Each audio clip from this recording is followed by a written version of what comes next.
Hello everyone, आज हम शुरू करेंगे पेज नंबर 66 से। ठीक है, आ जाइए आप लोग सभी। तो देखो, सबसे पहले इसमें जो पहला पॉइंट है वो दिया है, वमन के 15 दिन पश्चात क्या करना है, विरेचन, और विरेचन के 7 दिन पश्चात करना है अनुवासन। ठीक है, तो ये जो है ना, इसको बोलेंगे निरु और विरेचन का परस्पर विराम काल बताया है।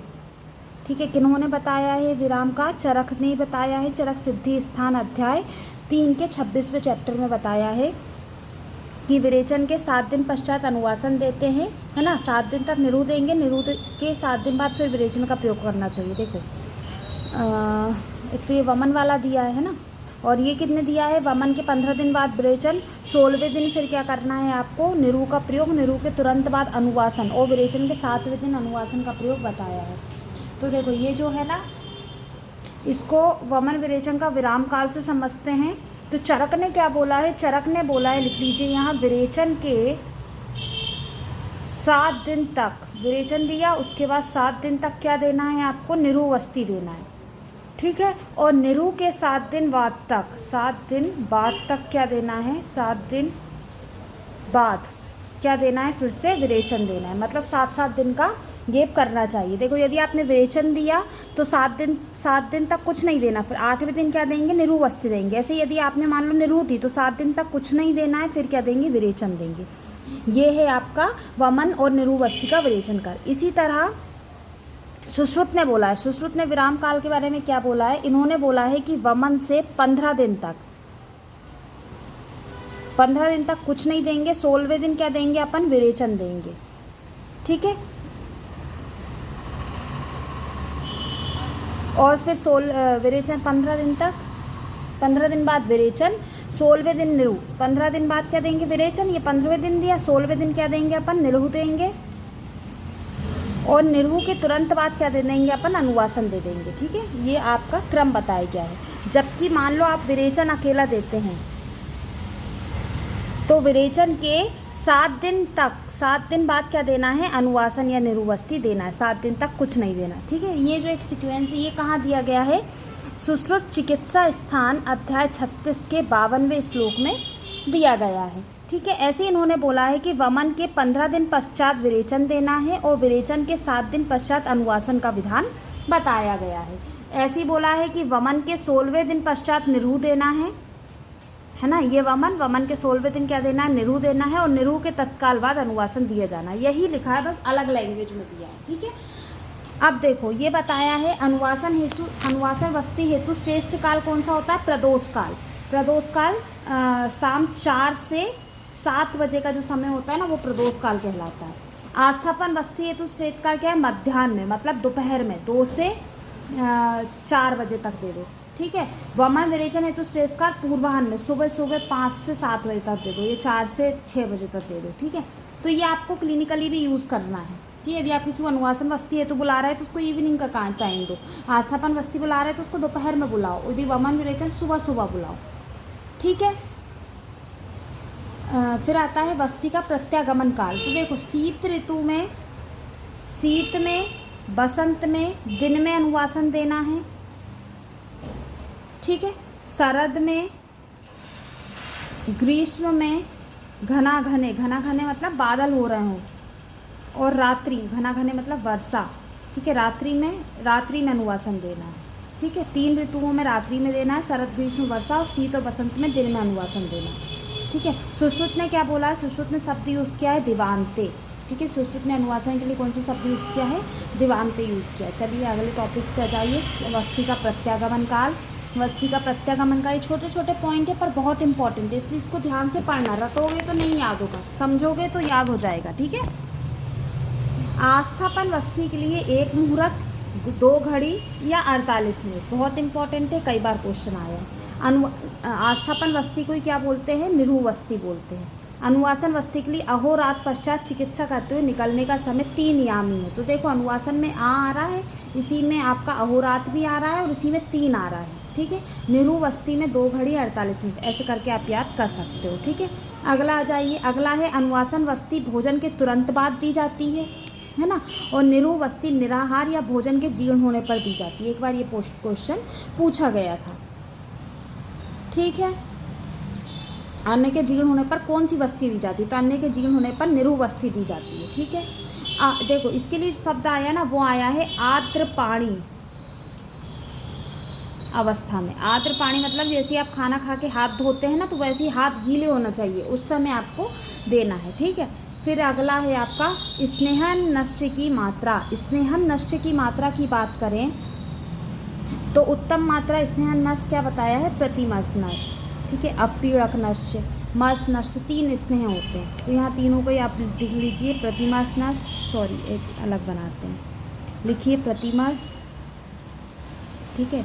इधर लिख लीजिए आप मर्श और इधर लिख लीजिए आप स्नेहन नश्य। तो ये किसने बताई है, चक्रपाणी ने बताई है। तो देखो अपीड़क नश्य की, और इधर लिख लीजिए अवपीड़क नश्य, सॉरी प्रतिमर्श नश्य तो 2 ही बूंद होता है ना सब में, मर्श और स्नेहन नश्य इसने बताई चक्रपाणी ने। तो ये जो है ना, ये चक्रपाणी ने बताई है, तो ये तो यही है, इसको यहाँ लिखना चाहिए। तो ये की प्रथम मात्रा, प्रथम मतलब उत्तम, प्रथम मात्रा 8 बूंद होता है, द्वितीय मात्रा 1 सुक्ति या 32 बूंद, तृतीय मात्रा पाणी सुक्ति या 64 बूंद बताया है, किसकी, स्नेहन नश्य की। ऐसे ही अपीड़क नश्य की उत्तम मात्रा क्या है, 8 बूंद, ठीक है। मध्यम मात्रा क्या है, 6 बूंद, और ह्रस्व मात्रा क्या है, 4 बूंद। मर्श नश्य की उत्तम मात्रा क्या है, 10 बूंद, मध्यम मात्रा 8 बिंदु और ह्रस्व मात्रा 6 बिंदु बताई गई है, ठीक है। ये है ऐसी प्रतिमर्श नश्य, सॉरी प्रतिमर्श नश्य की जो मात्रा है, प्रतिमर्श नश्य के जो काल होता है वो कितने बताए गए हैं, 14 काल बताए हैं, है ना। सुश्रुत ने मात्रा कितनी बताई है, 2 बूंद बताई है। कितनी मात्रा बताई है, 2 बूंद बताई है। प्रतिमर्श नश्य के काल 14, ये देखिए, देखो सिरोवरेचनित नश्य की मात्रा 4, 6, 8 बूंद नासारंध्र में बताई गई है, ये अपन ने पढ़ चुके हैं, है ना। प्रतिमर्श नश्य दोषानुसार स्नेह का प्रयोग, यदि कफ युक्त बात है तो तेल का प्रयोग करना है, 2 बूंद तेल डालना है। वात का प्रकोप है तो वसा का प्रयोग करना है, वात से बात, वात से वसा। वात और पित्त दोनों है तो मज्जा, बाप के साथ ही मजा आता है तो मज्जा। पित्त प्रकोप है तो घृत का प्रयोग करना है, सिंपल है, याद आ जाएगा, ठीक है। अब आता है कवल के 4 भेद, में पहले भी आपको बता चुकी हूँ, कवल और गंडूस के 4 भेद होते हैं। कवल के 4 भेद कौन से हैं, वातज, पित्तज, कफज और व्रण में। तो वातज में स्नेहन कवल देंगे, पित्तज में प्रसादन कवल देंगे, शोधन कवल देंगे कफ में, और रोपण कर देंगे व्रण में। कोई इसमें वो टेंशन वाली बात ही नहीं, किसने बताए हैं, सुश्रुत ने बताए हैं, ठीक है। प्रतिसारण के भेद देख लीजिए, सुश्रुत ने 4 बताए हैं, सारंगधर ने 3 बताए हैं, ठीक है। सुश्रुत ने कौन कौन से 4 बताए हैं, कल्क, रसक्रिया, छोद्र और चूर्ण। इन्होंने कल्क, अवलय और चूर्ण बताए हैं प्रतिसारण के भेद। दूसरी विष का लक्षण देखा जाए तो दूष्योदर होता है, दूसरी विष का कार्य देखा जाए तो दकोदर होता है, ठीक है। सर्प विष मैंने इससे पहले बहुत अच्छे से आपको पढ़ा दिया है, तो इसलिए यहाँ सिर्फ क्विक रिवीजन करेंगे अपन, आप पुराने वीडियोज़ में उसको देख सकते हैं। सर्प विष के 7 वेग बताए हैं सुश्रुत ने, है ना। किसने बताए हैं, ये सुश्रुत के वेग है। तो प्रथम वेग में रक्त की दुष्टि है, दूसरे वेग में मांस की दुष्टि है, तीसरे में मेद, चौथे में विष कोष्ठ में चला जाता है, कई बार क्वेश्चन पूछा गया है, इंपॉर्टेंट है। 5वें में अस्थि आश्रित हो जाता है। प्राण और अग्नि दूषित किस वेग में होते हैं, ये भी क्वेश्चन है। ग्रहणी दूषित 6ठे वेग में होती है, ये भी क्वेश्चन है। शुक्र आश्रित व्यान वायु प्रकोप आखिरी में बहुत इंपॉर्टेंट है। ये चारों आखिरी की इंपॉर्टेंट है, इसको अच्छे से याद करना। कोई आई थिंक इसमें कोई ट्रिक की ज़रूरत नहीं, सभी को पता ही होता है ना। फिर आता है आपका पशु विष चिकित्सा में औसत मात्रा। भेड़ और बकरी यदि विष में कहते हैं मनुष्य के सादृश्य देना है। घोड़ा और गाय बड़ा होंगे तो दुगनी दे देंगे, भैंस और ऊँट और बड़े होते हैं 3 गुनी दे देंगे, हाथी सबसे बड़ा होता है इसलिए 4 गुनी दे देंगे, ठीक है। ये क्या है, औसत मात्रा है, ठीक। अब अगले चैप्टर पे आ जाए, अगले पन्ने पे आ जाइए, पेज नंबर 67 की बात की जाए तो इसमें क्या बताया गया, प्रमुख विषाक्त जीव एवं उनके दस्त से होने वाले लक्षण बताए हैं, है ना। कहाँ बताए गए हैं, सुश्रुत कल्प स्थान अध्याय 8 में बताए गए हैं। सबसे पहले तो अपन ये याद कीजिए, कणव कितने टाइप के होते हैं, 4 टाइप के होते हैं, या टाइप लिख लीजिएगा, ठीक है। तीव्र वेदना होती है। जो इसमें लिखा है वही सफिशियंट है, इसमें इतना ज़्यादा क्वेश्चन आते नहीं हैं। ज़्यादा मैं लिखवा दूँ कि तीव्र वेदना भी होता है, दंश स्थान कृष्ण हो जाएगा, अंगमर्द हो जाएगा, गुरुगात्रता हो जाएगी, शोथ हो जाएगा, तो इतना डिटेल आता नहीं है।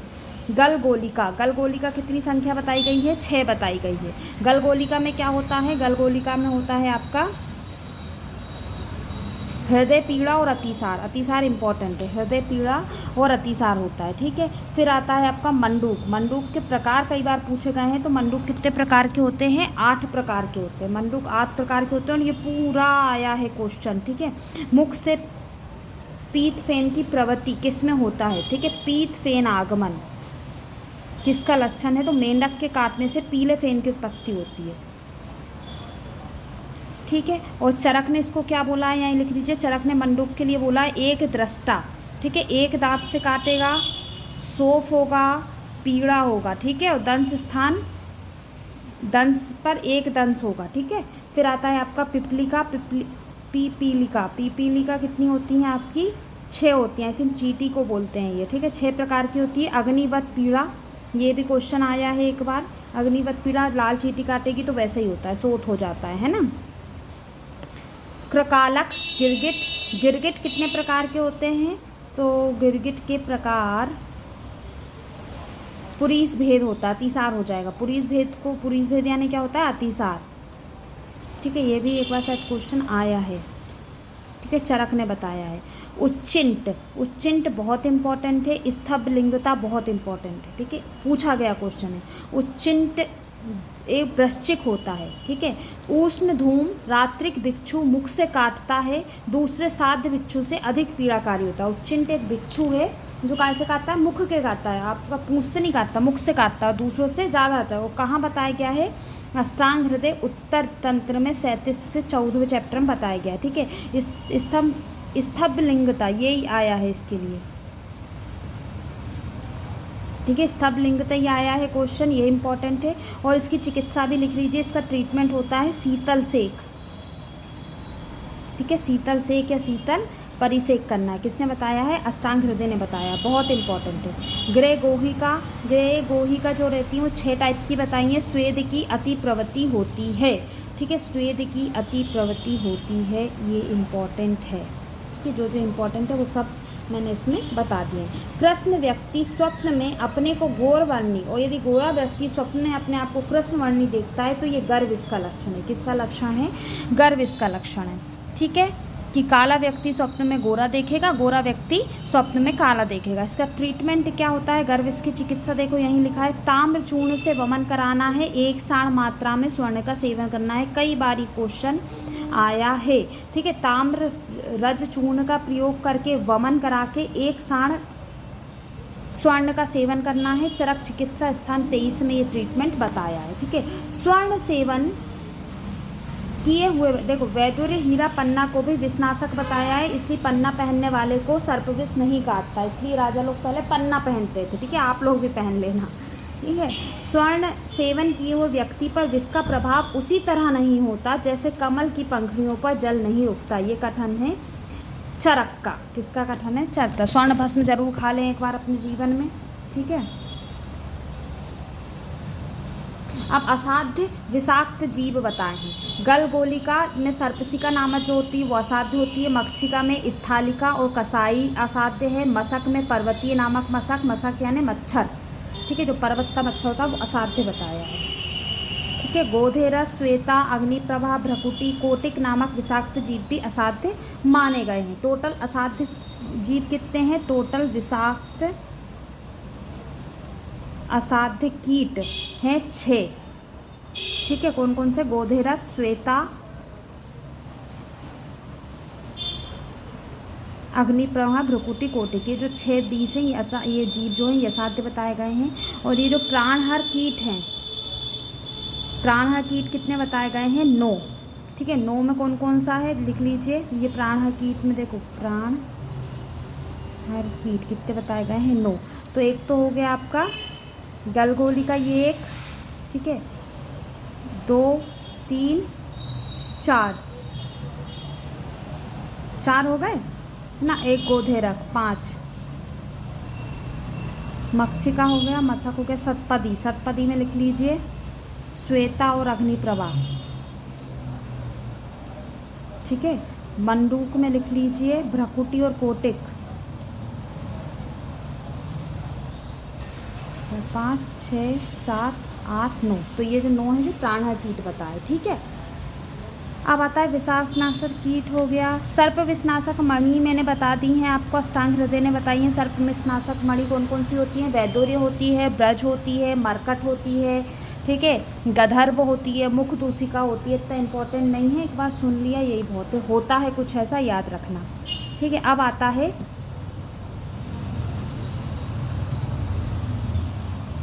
वृश्चिक। वृश्चिक के लक्षण ये सब पहले बहुत अच्छे से कर चुके हैं, इसलिए यहाँ से क्विक रिवीजन चल रहा है अपना, है ना। सुषुप्त स्थान 8 में 60 से 66 नंबर श्लोक तक केवल बिच्छू का ही वर्णन है। सबसे पहले तो 3 प्रकार के होते हैं, मंद विष, मध्यम विष और तीव्र विष, ये तो पता ही है ना। तीक्ष्ण विष वाले 15, मध्यम विष वाले 3 और मध्यम विष वाले कितने होते हैं? 12। टोटल कितने वृश्चिक बताए हैं? 30 बताए हैं, है ना। अनेक पर्व वाले होते हैं, इसमें दहा एवं सोथ कारक होता है। मध्यम विष वाले 3 पर्व वाले होते हैं, कृष्ण वर्णी होते हैं, जीवा में सोथ हो जाएगा, मला अवरोध का कारण हो जाते हैं, ठीक है।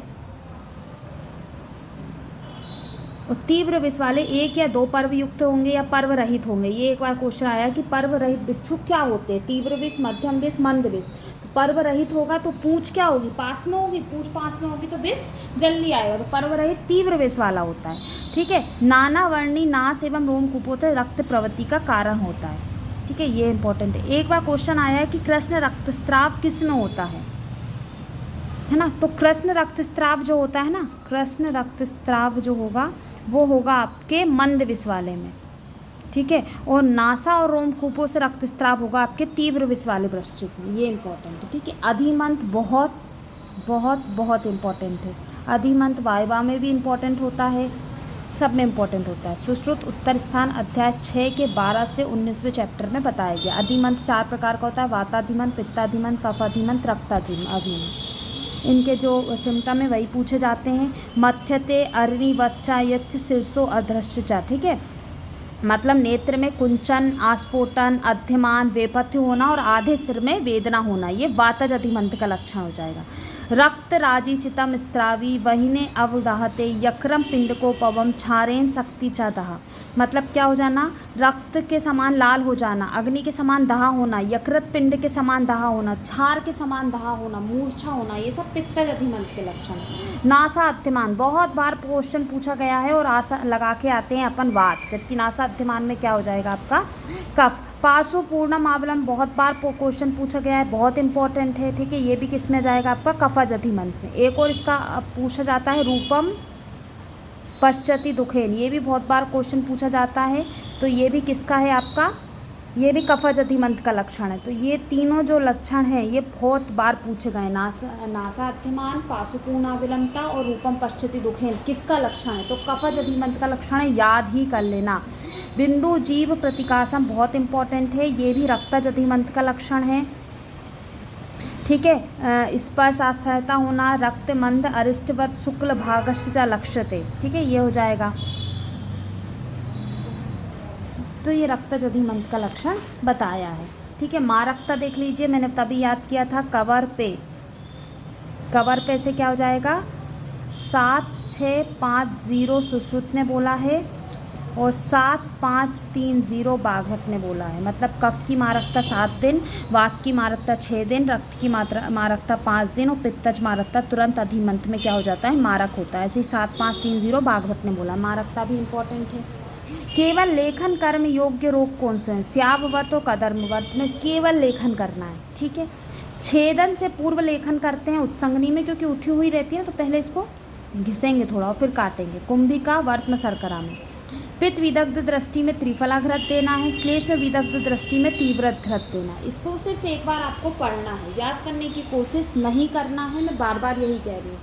पढ़ोगे वहाँ जैसे ही ऑप्शन आएगा आपको क्लिक हो जाएगा, उसका टेंशन मत लो, ठीक है।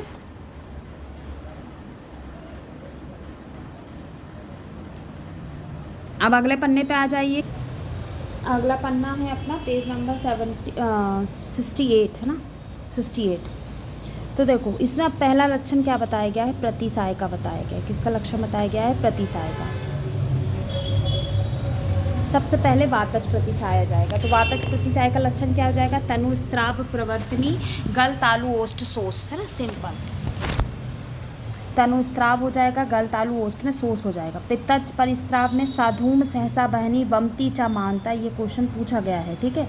तो जब वमन शब्द आ जाता है तो अपन को कफ याद हो जाता है, तो अपन कफ लगा जाते हैं। तो याद रखना, साधूम से इसको समझना, ठीक है। धूम शब्द पहले आ रहा है, अग्नि शब्द आ रहा है, तो ये पित्तज में जाएगा, ठीक है। पूछा गया क्वेश्चन है ये, ठीक है। और एक और बाघभट का पूछा गया है, वो है नासा अग्रभाग पाको, ये किसका लक्षण है, तो नासा का अग्रभाग पाक हो जाएगा पित्तज में, ठीक है। कफज में क्या हो जाएगा, सुनाक्षो, बहुत बार पूछा गया क्वेश्चन है। गल तालु ओष्ठ में कंडू, ठीक है, बहुत बार पूछा गया क्वेश्चन है। सुनाक्ष पूछा गया क्वेश्चन है। सन्निपातज प्रतिसाय में भूतवा भूतवा प्रतिसायो यो अकस्मात, इतनी स्टार लगा लो जितने आपको याद हो सकते हैं, 7 स्टार, हजारों स्टार। भूतवा भूतवा प्रतिसायो यो अकस्मात निवृत्ते, प्रतिसाय बार बार होगा फिर अपने आप शांत हो जाएगा। जैसे किसके लक्षण है, सन्निपातज प्रतिसाय का लक्षण है, और बहुत बार पूछा गया क्वेश्चन है, बहुत बार। रक्तज प्रतिसाय ताम्राक्ष गंधनात् न वेति, पूछा गया क्वेश्चन है। क्रमी होना मूर्ध विकारेन होना, तो क्रमी, एक क्वेश्चन आया था कि क्रमी घात चिकित्सा किस में करते हैं, तो क्रमी घात चिकित्सा किस में करेंगे, रक्तज प्रतिसाय में। एक बार पूछा गया क्वेश्चन है, ठीक है, तो याद रखिएगा। क्रमीजन्य शिरोरोग के लक्षण हो जाएंगे, उरोघात के लक्षण हो जाएंगे, ताम्रक्ष हो जाएगा, गंध अन्न ना वेती, ठीक है, गंध का ज्ञान नहीं होगा। ये सब किसके लक्षण है आपके, रक्तज प्रतिसाय के। दुष्ट प्रतिसाय के लक्षण देखो सेम वही हो जाएंगे। प्रकिल्यति पुनर्नाशा पुनश्चा परिशुष्यति मुँह आहनाते चापी मुँह विव्रते यथा, मतलब क्या हो जाएगा, कभी सूख जाएगी, कभी खुली रहेगी, कभी क्लीन हो जाएगी, कभी गंध का नाश नहीं होगा, कभी गीली हो जाएगी, कभी खुलेगी, कभी बंद होगी, कभी खुलना कभी बंद होना, और बार बार प्रतिसाय होता है अकस्मात खत्म हो जाना, वो सन्निपातज प्रतिसाय है। कभी खुलना कभी बंद होना दुष्ट प्रतिसाय है, ये इंपॉर्टेंट है। और ये क्या होता है, क्रक्ष साध्य होता है। इसका एक एक वर्ड इंपॉर्टेंट है, इसको अच्छे से याद करिएगा, है ना। अब आता है पंचसार। दूध, शर्करा, पीपली, शहद और घृत को पंचसार बोला गया है। अतिसार, ये इम्पोर्टेंट है, सब आएगा इसमें, क्वेश्चन आते ही हैं। अतिसार की बात की जाए तो सबसे पहले तो वातज अतिसार इसमें नहीं दिया है, तो वातज अतिसार के लिख लीजिए। वातज अतिसार में क्या हो जाएगा, सारक्त मूत्रो,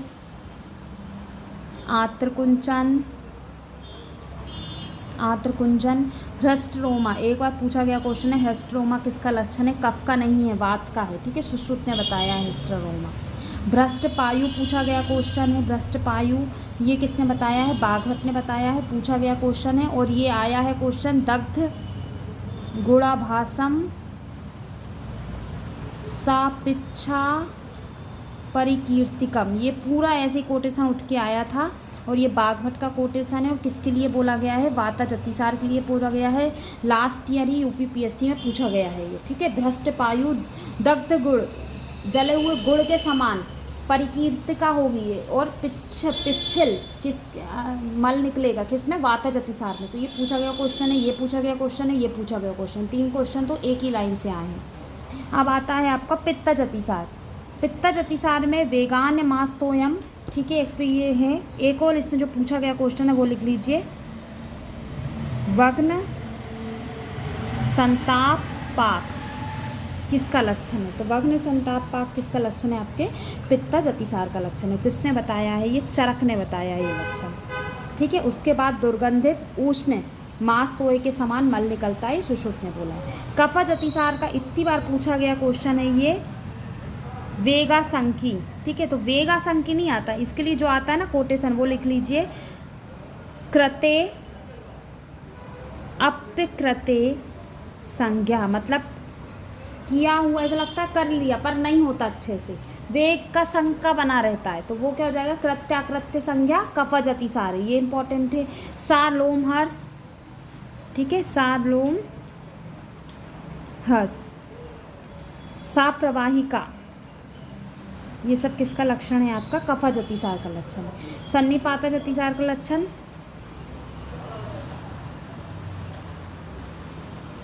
सन्निपातज अतिसार का लक्षण लिख लीजिए, इंपॉर्टेंट है। वराह स्नेह मांस अंबु सादृश्यम, ठीक है, राजस्थान PSC 2011 में आया है क्वेश्चन, ठीक है। वराह स्नेह के समान,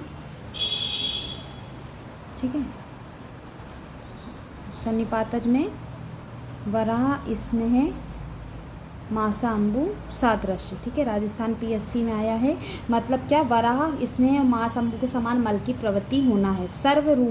सर्वरूपानी, सभी रूप दिखेंगे। और क्या हो जाएगा, कृच्छ साध्य बताया है। सन्निपातज अधिकारियों कृच्छ साध्य किसने बताया है, माधव निदान ने बताया है, ठीक है।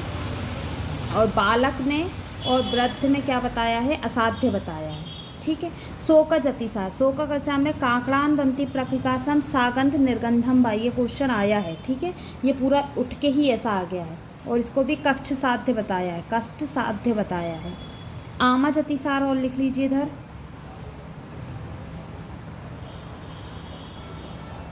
आमज अतिसार। आमज अतिसार में क्या हो जाएगा, नाना वर्ण वक्रक्ष पूर्वक मल त्याग। तो जो इम्पोर्टेंट था वो मैंने सब लिखा दिए। दुर्निर्वाणीय रोग सुश्रुत ने क्या बताया, श्वासकाश विलंबिका को बताया है। कहाँ, सुश्रुत उत्तर स्थान 51 में, ठीक है। प्रतिमा स्नस के 14 काल बताए सुश्रुत ने, भागवत ने 15 काल बताए हैं, ठीक है। मात्रा कितनी बताई है, 1 से 2 बूंद बताई है। रात्रि कर्म में नश्य कर्म का निषेध होता है, रात्रि में नश्य कर्म निषेध होता है। ओज 6 मधुमेह गृहिणी और क्षीण व्यक्तियों में ओज 6 होता है, ठीक है, इसलिए वो दुबले पतले हो जाते हैं। सुश्रुत ने आंत्र वृद्धि को असाध्य व्याधि माना है। विष आतुरों में स्वेदन निषिद्ध माना है, केवल कीट विष एवं दूसरी विष को छोड़कर। कीट विष और दूसरी विष को छोड़कर सभी में क्या होता है, आपका स्वेदन निषिद्ध होता है, ये इंपॉर्टेंट है। लूता विष में वंशत्व आदि अगत देते हैं। उष्णवीर्य हिम स्पर्शीय अम्ल रस होता है। उष्णवीर्य हिम स्पर्शीय कौन सा रस बताया गया है, तो अम्ल रस बताया है। और किसने बताया, ये भागवत ने बताया है, ठीक है।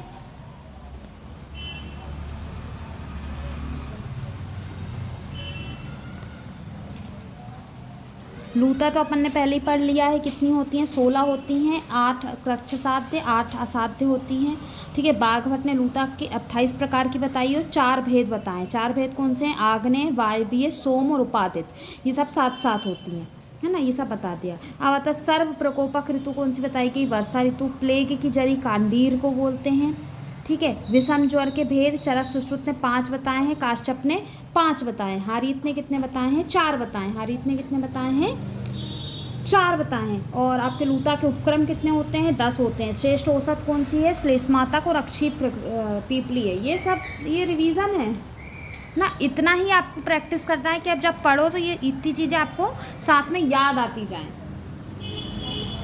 बंध्या स्त्री के वेद हारीत ने 6, रसरस समुच्चय ने 9 बताए। चरकाचार्य उपाधि धर्मदास वेद्य को दी गई है। आयुर्वेद को सोडांश में विभाग किसने किया है, जगन्नाथ प्रसाद शुक्ल ने। अब इस टाइप के क्वेश्चन नहीं आते हैं, पहले आते थे, इसलिए ये एक्स्ट्रा पॉइंट उस हिसाब से दिए गए हैं। गोरस संहिता को सतसहस्त्री बोलते हैं। आग्नेय आयुर्वेद के लेखक गंगाधर राय हैं। भागवत ने स्नेह का सर्वश्रेष्ठ अनुपान लाजा बताया है। ये एक बार क्वेश्चन आया था, लोगों को ढूंढे नहीं मिला था, ठीक है। तो भागवत ने स्नेह का सर्वश्रेष्ठ अनुपान लाजा को बताया है। सुश्रुत ने कूर्स और कूप स्वेद नहीं बताया। गदोद्वेद, तांडव लोग, उरस्तो औपसर्गिक में है। खंजनिका, क्लोम रोग का वर्णन गोविंद दास सेन ने किया है। नाभि कुंडल का वर्णन रसरस समुच्चय करते हैं। सदंसी जातहरणी परिगार्भिक होती है, ठीक है। सदंसी जातहरणी परिगार्भिक होती है और ये क्या होती है, आपकी असाध्य होती है। क्या होती है, असाध्य होती है, ठीक है। जातहरणी की यदि बात की जाए, थोड़ा सा जातहरणी के बारे में अपन कर लेते हैं। जातहरणी 35 होती हैं, जिसमें जो साध्य हैं वो 10 या 11 हैं, ठीक है। याप्य जो हैं वो 16 हैं और असाध्य जो हैं वो 8 हैं, जिसमें पुष्प घात हो जाता है, जिसमें क्या हो जाएगा, ओम बनना ही बंद हो जाता है।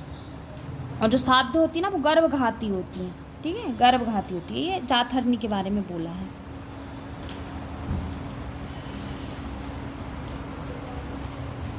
ठीक है, तो यहाँ हमारे कंप्लीट होते हैं 66, 67, 68। अगले जो हैं वो मैं नेक्स्ट वीडियो में पढ़ाऊँगी। यदि आपको मेरी पसंद आ रहा है तो लाइक करें, शेयर करें, अपने दोस्तों से सब्सक्राइब करें, ताकि उनको हेल्प हो जाए अपने एग्ज़ाम में। All the best.